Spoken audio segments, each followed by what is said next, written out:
Apakah leasing itu? Leasing adalah pinjaman yang disediakan khusus untuk pembelian hal-hal yang membantu menghasilkan keuntungan.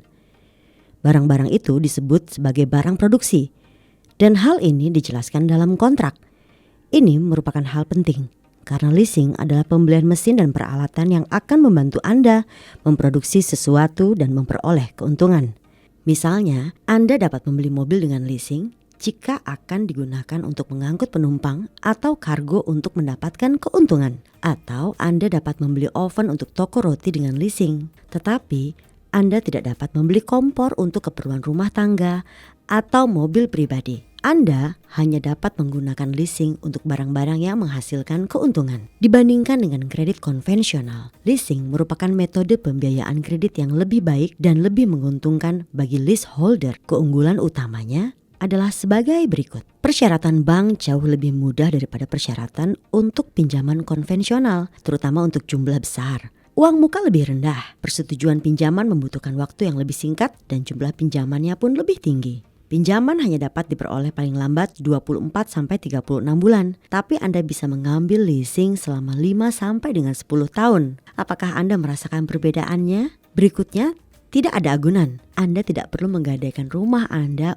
untuk membeli peralatan. Selain itu, Anda dapat memilih jadwal pembayaran musiman, yaitu dengan tidak membayar setiap bulan, tetapi hanya pada bulan-bulan tertentu ketika bisnis Anda sedang ramai. Misalnya untuk bisnis yang terkait dengan pariwisata atau bergantung pada penjualan musiman. Lalu seperti apa prosedur pendaftaran leasing itu? Ada beberapa varian. Anda datang ke perusahaan leasing dan menandatangani kontrak. Inti dari kontrak adalah bahwa Anda diberikan sejumlah uang untuk membeli peralatan untuk bisnis Anda. Selanjutnya, Anda harus membeli dari penjual yang telah disepakati barang-barang yang Anda butuhkan.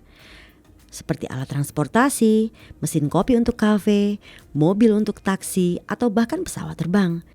Kemudian Anda membayar uang untuk leasing. Atau Anda memilih peralatan yang diperlukan, menentukannya dalam kontrak, dan perusahaan leasing membelinya untuk disewakan kepada Anda dalam jangka waktu tertentu. Setelah periode ini selesai, Anda bisa membeli peralatan itu atau tidak, dan poin ini juga harus dijelaskan dengan cermat di dalam kontrak. Dalam kasus pertama, jika Anda membeli barang yang Anda butuhkan, persyaratannya jadi lebih ketat dan jumlah cicilan per bulan menjadi lebih tinggi. Tetapi kemudian Anda menjadi pemilik secara penuh dan barang yang Anda beli berfungsi sebagai jaminan atas pinjaman Anda. Dalam kasus yang kedua, ketika perusahaan leasing membeli peralatan dan menyewakannya kepada Anda, persyaratannya jadi lebih lunak. Bunga pinjaman lebih rendah dan batas waktu lebih panjang. Namun, leaseholder memiliki peralatan tersebut dan Anda hanya sebagai penyewanya. Mari kita lihat contoh berikut. Anda memutuskan untuk membuka kedai kopi dan Anda membutuhkan 4 mesin kopi. Anda ingin membelinya dengan leasing. 2 mesin dijalankan menurut kasus pertama dan 2 lainnya menurut kasus yang kedua. Untuk memulainya, Anda perlu mencari perusahaan leasing yang sesuai. Kemudian, Anda perlu menyiapkan dokumen yang diperlukan. Daftarnya bisa didapatkan di kantor perusahaan leasing yang Anda pilih. Dan disinilah perbedaannya. Karena Anda mendapat alokasi uang untuk 2 mesin kopi yang pertama, maka Anda wajib memberikan bukti bahwa Anda menghabiskan uang sebanyak itu. Untuk 2 sisanya, Anda tidak perlu melakukannya karena penyewa sendiri yang membelinya dan seringkali bahkan mengirimkannya kepada Anda. Anda telah memilih jangka waktu yang sama untuk keduanya 3 tahun, $1.000 untuk 2 mesin. Tetapi ternyata bunganya berbeda, ada yang 10% dan 5%. Ini adalah angka ilustrasi dan dalam prakteknya mungkin akan berbeda. Akibatnya Anda harus membayar $1.154 untuk 2 mesin kopi pertama dan 2 lainnya dikenakan biaya sebesar $1.177. 2 yang pertama menjadi milik Anda secara otomatis. Tetapi untuk 2 mesin yang kedua Anda harus membayar ekstra. Jika tidak, perusahaan leasing akan mengambilnya. Jumlah biaya ekstra itu mungkin mendekati perbedaan antara bunga 154 dikurangi 77 sama dengan $83. Pilihan mana sih yang lebih baik? Itu tergantung pada syarat-syarat yang ditawarkan kepada Anda. Tetapi bagaimanapun sebelum memilih sesuatu, kami menyarankan Anda untuk mempertimbangkan semua opsi yang ada dengan hati-hati.